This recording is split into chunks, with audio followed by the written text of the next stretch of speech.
ആദില നൂറ വിഷയത്തിൽ നവീൻ പറഞ്ഞപ്പോൾ പ്രശ്നം, അതേസമയം അനീഷ് പറഞ്ഞപ്പോൾ കുഴപ്പമില്ല എന്നൊക്കെ പറഞ്ഞ് കുറേ എക്സ്പ്ലനേഷൻസ് ഇപ്പോൾ നടക്കുന്നുണ്ട്. നവീൻ പറയുന്നതിൽ എന്താ കുഴപ്പം വന്നിരിക്കുന്നത്? അനീഷ് പറഞ്ഞപ്പോൾ ഇത്രയും ചാട്ടമില്ലായിരുന്നല്ലോ, നവീൻ പറഞ്ഞപ്പോൾ ഇത്രയ്ക്ക് അകത്തേക്ക് എടുക്കേണ്ട കാര്യം എന്താ എന്നുള്ള കുറേ ക്വസ്റ്റ്യൻസ് വരുന്നുണ്ട്.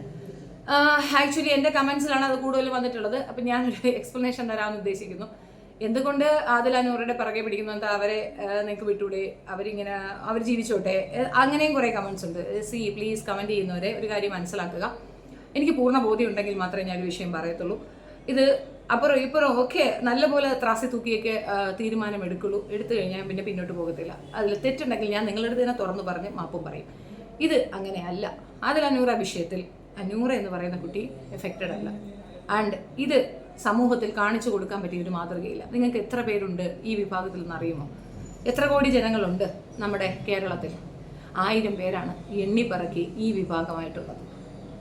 അത്രയും പേരെ, അതായത് ഇത്രയും കോടി ജനങ്ങളെ പ്രതിനിധീകരിക്കുന്ന ഒരു ഷോയാണത്. നമ്മളിൽ ഒരാളാണ് അവിടെ, അല്ലേ?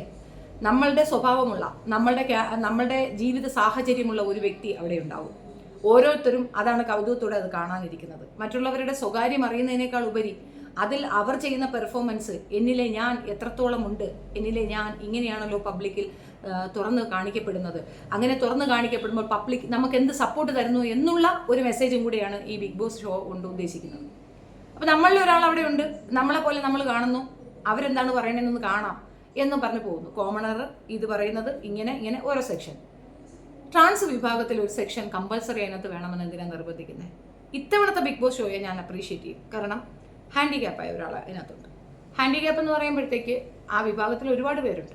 അവർക്ക് അതിനകത്ത് സ്പേസ് ഇല്ലല്ലോ എന്നൊരു വിഷമം ഉണ്ടാകും. സത്യം പറഞ്ഞാൽ എന്നോട് അത് പറയുമ്പോഴത്തേക്ക് ഞാൻ പിന്നോട്ട് പിടിക്കുന്നതിൻ്റെ ഒരു റീസൺ അതാണ്. കാല് വയ്യാത്ത ഒരു പ്രശ്നം കൊണ്ട് തന്നെയാണ്. അപ്പോൾ ആ ഒരു കാര്യത്തിൽ ഇത് ഈ ഇത്തവണത്തെ സീസണിൽ കാണിച്ചത് വളരെ നല്ലതായിട്ടാണ് എനിക്ക് ഫീൽ ചെയ്തിട്ടുള്ളത്.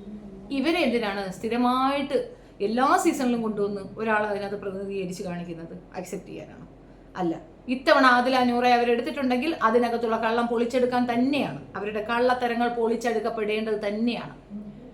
ഞാൻ പറയുന്നത്, എൻ്റെ ചെറുപ്പ കാലഘട്ടത്തിൽ ഞാൻ പഠിക്കുന്ന സമയത്ത് എനിക്ക് ഒരുപാട് പെൺകൂട്ടുകാരിമാരുണ്ട്. ഒത്തിരി സ്നേഹമുള്ള, ഒത്തിരി സൗഹൃദങ്ങളുണ്ട്. ഒന്നിച്ചിരിക്കും, ഒന്നിച്ച് കിടക്കും. ഭയങ്കര സ്നേഹമാണ്. ഇൻഫാക്ട് എൻ്റെ മാരേജിന് പോലും ആ കുട്ടിയെ വരുത്തില്ല എന്ന് എൻ്റെ ഉമ്മ നിർബന്ധം പിടിക്കുന്ന ഒരു അവസ്ഥയുണ്ടായിരുന്നു. അത്ര സൗഹൃദമാണ്. അവളെ പിരിഞ്ഞു പോകാൻ എനിക്ക് ഭയങ്കര ബുദ്ധിമുട്ടായിരുന്നു. അതുകൊണ്ട് ഞങ്ങൾ ലെസ്ബിയൻസാ അങ്ങനെ പറയരുത്. അങ്ങനെ ആകും കുട്ടികൾ. കാരണം പ്രായത്തിന് ആ പ്രായത്തിൽ അത്ര പക്വത ഉണ്ടാകത്തില്ല. ചിലപ്പോൾ ഇതായിരിക്കും ശരിയെന്ന് തോന്നപ്പെടാം. അങ്ങനെ നരേഷൻ കൊണ്ടുവരാൻ ഇവരെ ഹൈലൈറ്റ് ചെയ്യുമ്പോൾ ഉണ്ടാകും, ചാൻസ് ഉണ്ട്. അതങ്ങനെയല്ല. അതൊരു ഇൻഫാക്ച്വേഷനാണ്, താല്പര്യമാണ്, നമുക്ക് ഒരാളോട് ഇഷ്ടം തോന്നുന്നതാണ്. അതിനപ്പുറം അതൊരു സെക്ഷൽ ലൈഫായിട്ടോ അല്ലെങ്കിൽ ഒരു ഫാമിലി ലൈഫായിട്ടോ നമുക്ക് കാൽക്കുലേറ്റ് ചെയ്യാൻ പറ്റില്ല എന്നുള്ളത് തന്നെയാണ് എൻ്റെ വാദം. ഇനിയിപ്പോൾ ഇത് പഴയകാല വസന്തമെന്നോ വേറെ അമ്മച്ചി വൈബെന്നോ എന്ത് പറഞ്ഞാലും ഒന്നുമില്ല. എനിക്കങ്ങനെയാണ് മനസ്സിലായിട്ടുള്ളത്. പ്രത്യേകിച്ച് നമ്മളൊരു കാര്യം മനസ്സിലാക്കുക. പണ്ടൊക്കെ നമ്മളെ സിനിമകളിലൊക്കെ ഏറ്റവും കൂടുതൽ ബാലേട്ടൻ മോഡൽ ആൾക്കാരെയാണ് കൂടുതൽ കാണിക്കുക. ബാലേട്ടി മോഡൽ ആളുകളാണ്. അതെന്താന്ന് പറഞ്ഞു കഴിഞ്ഞാൽ സമൂഹത്തിൽ ഒരു കുടുംബത്തിന് വേണ്ടി ത്യാഗം അനുഭവിക്കുന്ന ഒരു സ്ത്രീ. നമ്മൾ മലയാള മനോരമ മംഗളമൊക്കെ വായിച്ചു നോക്കിയാൽ നല്ല രസമാണ്. ഇങ്ങനത്തെ കുറേ ക്യാരക്ടേഴ്സിനെ കാണും. കുടുംബത്തിന് വേണ്ടി കഷ്ടപ്പെടുന്നവർ. ഇത് ഒരു മെസ്സേജ് കൊടുക്കും. മുതിർന്നവർ കുടുംബത്തിന് വേണ്ടി കഷ്ടപ്പെടണം, ബാക്കിയുള്ളവർ സൂചി ജീവിക്കണം. ആ ഒരു കാൽക്കുലേഷൻ. അവസാനം മുതിർന്നവൻ ഒന്നുമല്ലാതാകുന്നു. ഇങ്ങനത്തെ കുറേ കഥകൾ പണ്ട് വരുമായിരുന്നു. അത് കുറേയൊക്കെ ഫോളോ ചെയ്യുമായിരുന്നു. കുറേ പേർക്ക് അത് മനസ്സിലാവും. അവരങ്ങനെയാണ്. സിനിമകളും അങ്ങനെയാണ്. വല്യേട്ടൻ എന്നൊക്കെയുള്ള സിനിമകൾ കണ്ടിട്ടില്ലേ? അപ്പോൾ അതിനകത്തൊക്കെ ഇങ്ങനെ തന്നെയാണ്. മുതിർന്നവൻ, മൂത്ത പുത്രൻ ഒരാൾ മാത്രം അവിടെ പിന്നെ നേർച്ചക്കോഴി അല്ലെങ്കിൽ പശുവിനെ പോലെ അവിടെ നിൽക്കും. കറവ് വറ്റുന്നത് വരും. കറവ് വറ്റിയാലും പിന്നെയും കറന്നുകൊണ്ടിരിക്കുന്ന ഒരു പ്രത്യേക തരമുണ്ട്. അതൊക്കെ സമൂഹത്തിന് കൊടുക്കുന്ന മെസ്സേജാണ് മനസ്സിലാക്കേണ്ടത്. അതിൽ കൂടെ പാഠങ്ങൾ ഉൾക്കൊണ്ട് തിരുത്തുകയാണ് വേണ്ടത്. എല്ലാവർക്കും അവരവരുടെ ജീവിതമുണ്ട്. അത് ഇന്നൊരാൾക്ക് വേണ്ടി ഇന്നൊരു കുടുംബത്തിന് വേണ്ടി കളയണമെന്ന് ഞാൻ പറയത്തില്ല. അതുപോലൊരു വ്യവസ്ഥയാണ് ഈ പറയുന്ന സംഗതി. പ്രണയത്തോടനുബന്ധിച്ച് വിവാഹം അങ്ങനെ ഒരു ടേമാണ് നമ്മൾ കണ്ടുവരണം. വ്യത്യസ്തമായിട്ട് എന്തെങ്കിലും നമ്മൾ കണ്ടിട്ടുണ്ടെങ്കിൽ അത് സത്യം പറഞ്ഞു കഴിഞ്ഞാൽ നമുക്കത് ഉൾക്കൊള്ളാൻ പറ്റാത്തതുകൊണ്ട് നമ്മളത് പറയുന്നു. അതിനപ്പുറം അതിനെ എതിർക്കുമെന്ന് വെച്ചാൽ അങ്ങനെയൊന്നും എനിക്ക് അഭിപ്രായമില്ല. ഞാൻ നേരത്തെ പറഞ്ഞ ബാലേട്ടൻ മോഡൽ ഒരു നല്ല ഒരു സംഗതി കൂടിയാണ്. മറ്റുള്ളവർക്ക് വേണ്ടി കുറച്ചധികം പേർക്ക് ജീവിതം കിട്ടുമെങ്കിൽ ഒരാൾ സാക്രിഫൈസ് ചെയ്യുന്നതിൽ പ്രത്യേകിച്ച് കുഴപ്പമൊന്നുമില്ല. ആ ഒരു സാക്രിഫൈസ് ഇവർക്ക് ഉണ്ടാകണമായിരുന്നു. അത് ചെയ്യാതിരുന്നിട്ട് എന്നെ നമ്മൾ കൺസിഡർ ചെയ്യുന്നില്ല, എന്നെ അവർ നോക്കുന്നില്ല എന്ന് പറഞ്ഞിട്ട് കാര്യമുണ്ടോ? ആദില നൂറയുടെ പേരൻസ്, ആദില നൂറയുടെ സിബ്ലിങ്സ്, അവരുടെ കസിൻസ് ഒക്കെ അനുഭവിക്കുന്ന മാനക്കേടൊന്ന് ഓർത്തു വയ്ക്കുകയാണ്. അപ്പോൾ അതുണ്ടാകാതിരിക്കാൻ അവരെന്ത് ചെയ്യണമായിരുന്നു? ഞാൻ ലെസ്ബിയൻ പാർട്ട്ണറെ താല്പര്യപ്പെടുന്നവരാണ് എന്ന് പറഞ്ഞാൽ സൈലന്റ് ആയിട്ട് നിൽക്കുക. അതിന് ഇത്രയും ഹൈപ്പ് കൊടുക്കേണ്ട കാര്യം എന്താണ്? ബാധിക്കപ്പെടുന്ന മറ്റുള്ള മനുഷ്യരുടെ ജീവിതങ്ങളും കൂടെ നമ്മൾ ഉദ്ദേശിക്കണം. എനിക്ക് എടുത്തോ പിടിച്ചോ എന്ത് വേണമെങ്കിലും കാണിക്കാം, പക്ഷെ ബാധിക്കപ്പെടുന്ന എൻ്റെ കുടുംബത്തിന്, എൻ്റെ മക്കൾക്ക്, എൻ്റെ ഉമ്മാക്ക്, എൻ്റെ സഹോദരങ്ങൾക്ക് ഒക്കെയാണ്.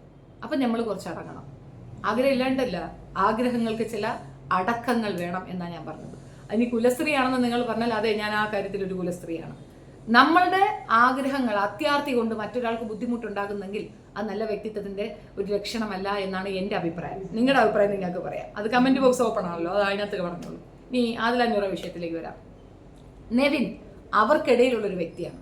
അവർക്കിടയിലുള്ളൊരു വ്യക്തിക്ക് ഇവർ ചെയ്ത തെറ്റിതാണ് എന്ന് മനസ്സിലാകുന്നുണ്ടെങ്കിൽ അത് ഹൈലൈറ്റ് ചെയ്യേണ്ട കാര്യമാണ്, അതിനെതിർക്കേണ്ട കാര്യമാണ്. ആദില നൂറ വളരെ ശക്തമായി, വളരെ സ്ട്രോങ് ആയി അതിനെതിരെ നിന്നെങ്കിൽ അതിൻ്റെ ഉത്തരവാദിത്തം അല്ലെങ്കിൽ അതിൻ്റെ ആ കൃത്യമായ കാര്യം നെവിൻ അവിടെ പറഞ്ഞതുകൊണ്ട് തന്നെയാണ്.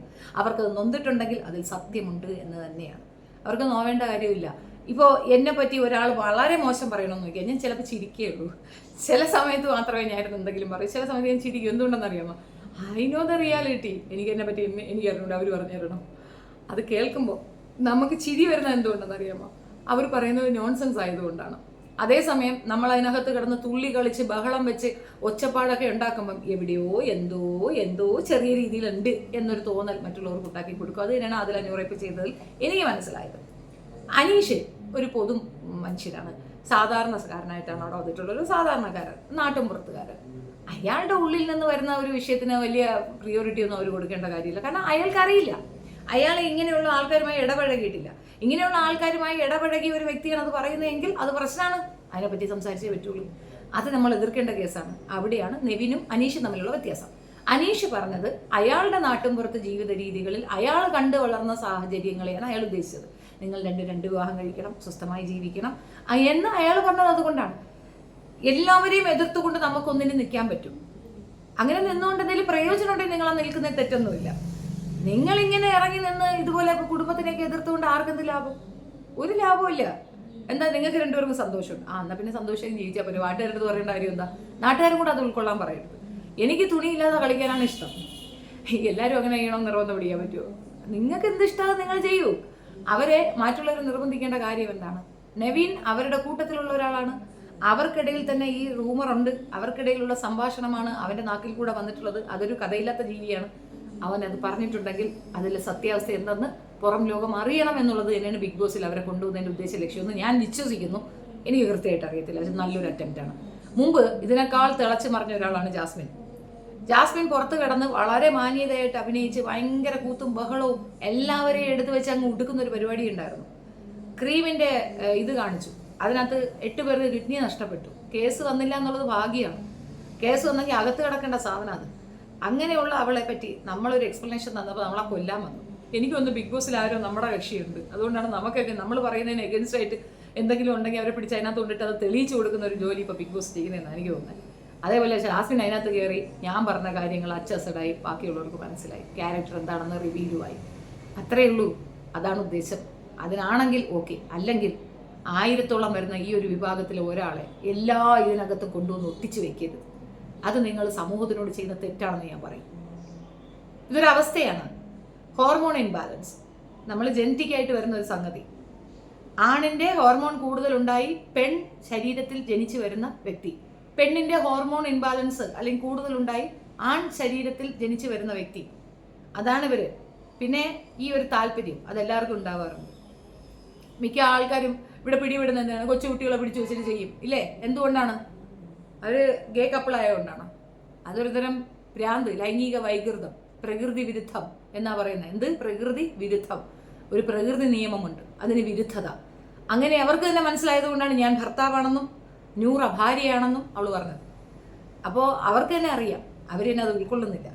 അവൾക്ക് വേണ്ടത് ഒരു പാർട്ട്ണറെയാണ്. ആ പാർട്ട്ണറായിട്ട് നൂറ നിൽക്കുന്നെങ്കിൽ തെറ്റില്ല. അവൾ സർജറിയൊക്കെ നടത്തി ആണായിട്ട് ചെയ്യട്ടെ.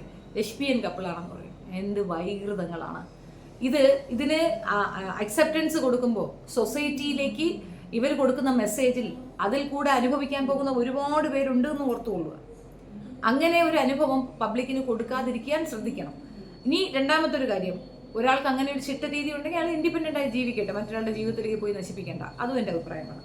അങ്ങനെ ആരെങ്കിലും മറ്റൊരാളുടെ ജീവിതത്തിലേക്ക് പോയി അങ്ങനെ നശിപ്പിക്കാൻ പ്ലാൻ ഇടുന്നുണ്ടെങ്കിൽ അവരെ നീക്കി നിർത്താൻ അവരെ പറ്റിയുള്ള കാര്യങ്ങൾ ഇൻഫർമേഷൻ പുറത്തേക്ക് കൊടുക്കുന്നത് തെറ്റൊന്നുമില്ല. വീട്ടുകാർക്കും ഏകദേശം മനസ്സിലാവുമല്ലോ. ഈ വിഷയത്തിൽ എൻ്റെ ഒരു അഭിപ്രായം ഇതാണ്. അനീഷും നിവിനും തമ്മിലുള്ള വ്യത്യാസവും അതാണ്. അനീഷ് ഒരു സാധാരണ മനുഷ്യനാണ്, അയാൾ അത് പറയുന്നതിൽ കണക്കെടുക്കേണ്ട കാര്യമില്ല, ഒരു സാധാരണക്കാരൻ്റെ അഭിപ്രായമാണ്.